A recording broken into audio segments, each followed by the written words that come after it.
जय जगन्नाथ दर्शक बंधु पवित्र दुर्गा पूजा उपलक्षे आपण मानकु हार्दिक शुभेच्छा और शुभकामना। आजिर एही वीडियो माध्यम रे आमे जानिबा चलित वर्ष 2024 शारदीय नवरात्रि केबे पालन करिबा, कलश स्थापनर शुभ मुहूर्त, अष्टमी नवमी केबे एवं नवरात्रि आरंभ हेबा पूर्वरु केउ सबु जिनिस घरु बाहर करिदेबा सबुठार उचित माना जाइछि। वीडियोटी को आरंभ करने पूर्व जदि आपण आम चैनल रे नुआ अछंती तेबे चैनल को सब्सक्राइब करी पाखरे थिबा बेल आइकन को प्रेस कर दियंतु, जहा द्वारा एही भली स्पिरिचुअल वीडियो रो नोटिफिकेशन सर्वप्रथमे आपण माने पाई परिबे। दर्शक बंधु, नवरात्रि 9 दिन पर्यंत देवी दुर्गांकर अलग अलग स्वरूप को पूजा अर्चना करा जाए। एहीपरि मान्यता रही कि देवी दुर्गा को विधि विधान अनुसार पूजा अर्चना करने द्वारा माँ दुर्गा भक्तों उपर प्रसन्न होई तांकर समस्त मनस्कामना पूरण करिथांती। हिंदू पंचांग अनुसार शारदीय नवरात्रि प्रत्येक वर्ष आश्विन मास शुक्ल पक्ष प्रतिपदा तिथि रे आरंभ होई दशमी तिथि रे समाप्त होइथाय। एही वर्ष शारदीय नवरात्रि 3 अक्टोबर गुरुवार ठारू आरंभ होई 13 अक्टोबर रविवार विजया दशमी रे समाप्त हेबो। प्रतिपदा तिथि 3 अक्टोबर प्रातः 12:18 ठारू 4 अक्टोबर प्रातः 2:58 पर्यंत रहिबो। नवरात्रि प्रथम दिन घट स्थापना पाई शुभ मुहूर्त सकाळ 6:15 ठारू सकाळ 7:22 पर्यंत रहुछि। शारदीय नवरात्रि रे महाअष्टमी दुर्गा नवमी दिन सबुठारु प्रभावशाली माना जाइछि। चलित वर्ष नवरात्रि रे अष्टमी 11 अक्टोबर को पड़िबा सह महानवमी 12 अक्टोबर शनिवार दिन पालन करा जिवो। दर्शक बंधु, आमे समस्ते चाहूजे कि नवरात्रि 9 दिन जाए माँ दुर्गा आम घर मानकरे बास करंतु, आम उपरे सदा सर्वदा प्रसन्न रुहंतु, तांकर कृपा दृष्टि रखंतु एवं तांकर आशीर्वाद बजाय रखंतु। किंतु कौन आपण माने जानिछंती, आम घरे किछि एमिति जिनिस रही थाए जहा पाई माँ दुर्गा आम घरे प्रवेश करंती नहीं। माँ दुर्गा को सफा सुतरा बहुत ही पसंद अटे। भंगा भंगी खराब बंद पड़िथिबा जिनस पाई घरे नकारात्मक शक्ति गुड़िकर प्रभाव रही थाए। एमिति घरे माँ दुर्गांकर आगमन होई न थाए। दर्शक बंधु, नवरात्रि 9 दिन को अत्यंत पवित्र माना जाइछि। नवरात्रि एही 9 दिन रे आचार विचार एवं घर को सफा सुतरा पवित्र रखिबा निहाती आवश्यक।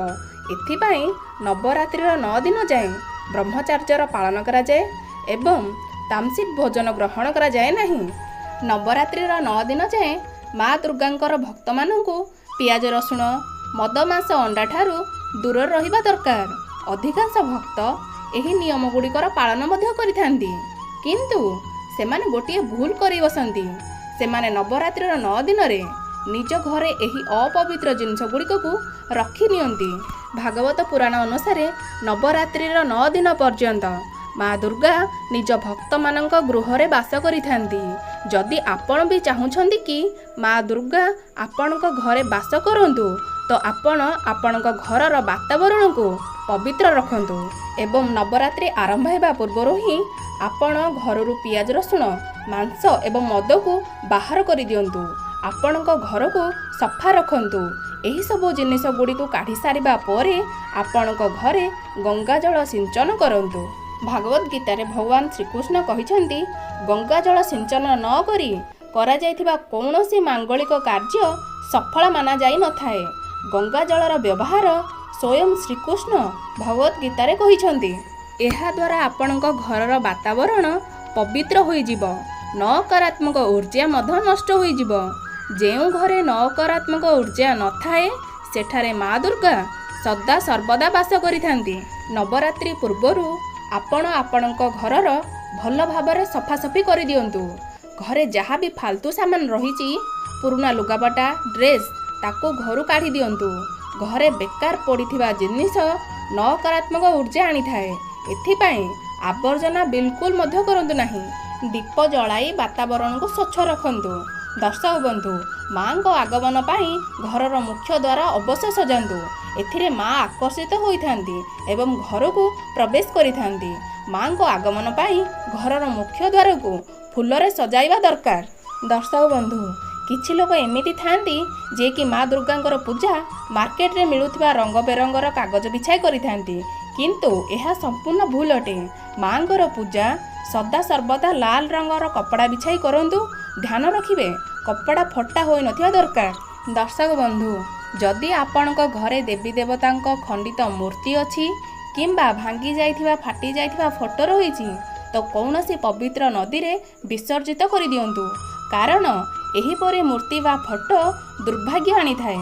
ଦେବୀ ଦେବତାଙ୍କ ଖଣ୍ଡିତ ମୂର୍ତ୍ତିଙ୍କ ପୂଜା କରନ୍ତୁ ନାହିଁ, ନା କି ଘରେ ରଖନ୍ତୁ, କାରଣ ତାଙ୍କୁ ଘରେ ରଖିବା ଅଶୁଭ ମନାଯାଇଥାଏ।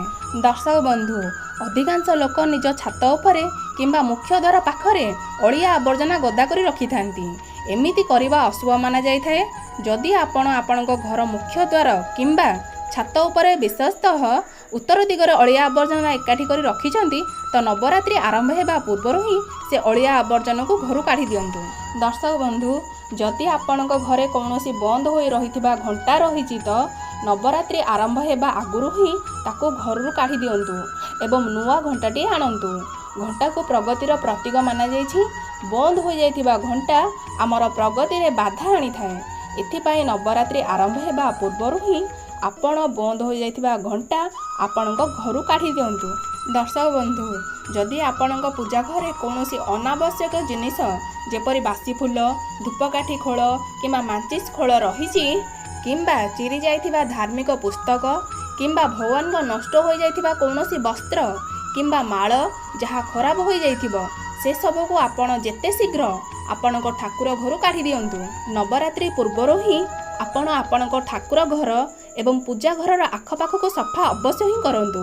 ଏହା ସାଥିରେ ଆପଣ ଆପଣଙ୍କର ଟଙ୍କା ରଖୁଥିବା ସ୍ଥାନର ବି ସଫା କରିଦିଅନ୍ତୁ, କାରଣ ନବରାତ୍ରି ସମୟରେ ମାତା ଲକ୍ଷ୍ମୀ ମଧ୍ୟ ଗୃହ ପ୍ରବେଶ କରିଥାନ୍ତି। ଟଙ୍କା ରଖୁଥିବା ସ୍ଥାନକୁ ମଧ୍ୟ ମନ୍ଦିର ପରି ପବିତ୍ର ରଖନ୍ତୁ। ନବରାତ୍ରି ସମୟରେ ମା ଦୁର୍ଗାଙ୍କର ପୂଜାରେ କଉଡ଼ିର ବ୍ୟବହାର ଅବଶ୍ୟ କରନ୍ତୁ ଏବଂ ମାଙ୍କର ପୂଜା ଅର୍ଚ୍ଚନା କରିବା ସହ କଉଡ଼ିର ମଧ୍ୟ ପୂଜା କରନ୍ତୁ। ଏହାପରେ କଉଡ଼ିକୁ ଟଙ୍କା ରଖୁଥିବା ସ୍ଥାନରେ ରଖିଦିଅନ୍ତୁ। ଏମିତି କରିବା ଦ୍ୱାରା ଉନ୍ନତି ସଦା ସର୍ବଦା ହୋଇଥାଏ। ଯଦି ଆପଣଙ୍କ ପାଖରେ ପୁରୁଣା ଜୋତା ଚପଲ ଗଦା ହୋଇଯାଇଛି, ତ ନବରାତ୍ରି ଆରମ୍ଭ ହେବା ପୂର୍ବରୁ ହିଁ ସେସବୁକୁ ଘରୁ କାଢ଼ି ନିଅନ୍ତୁ। ପୁରୁଣା ଜୋତା ଚପଲର ଅଶୁଭତା ପାଇଁ ଘରେ ନକାରାତ୍ମକ ଉର୍ଜା ଆସିଥାଏ ଏବଂ ଘରେ ଅଶାନ୍ତି ଝଗଡ଼ାର ବାତାବରଣ ରହିଥାଏ। ନବରାତ୍ରି ପୂର୍ବରୁ ଘରେ ବୁଢ଼ିଆଣୀ ବସା କାଢ଼ିବା ବିଲକୁଲ ଭୁଲନ୍ତୁ ନାହିଁ। ଏହିପରି ଘରେ ମା ଦୁର୍ଗା କେବେ ମଧ୍ୟ ବାସ କରନ୍ତି ନାହିଁ। ସାଥିରେ ଭଙ୍ଗାରୁଜା ବାସନ ମଧ୍ୟ ଘରେ ପଡ଼ିଥିଲେ କିମ୍ବା ଭଙ୍ଗା ଆଇନା ମଧ୍ୟ ଘରେ ଥିଲେ, ତ ତାକୁ ବି ଘରୁ କାଢ଼ି ଦିଅନ୍ତୁ। ଘରେ ଭଙ୍ଗା ଇଟା ପଥର ମଧ୍ୟ ନ ରଖିବା ଉଚିତ। ଏଥିରେ ମାତା ଲକ୍ଷ୍ମୀ କ୍ରୋଧିତ ହୋଇଯାଆନ୍ତି। ଦର୍ଶକ ବନ୍ଧୁ, ଇନଫର୍ମେସନ୍ ପସନ୍ଦ ଆସିଥିଲେ ଭିଡ଼ିଓକୁ ଲାଇକ୍ କରିବାକୁ ଜମାରୁ ବି ଭୁଲିବେ ନାହିଁ।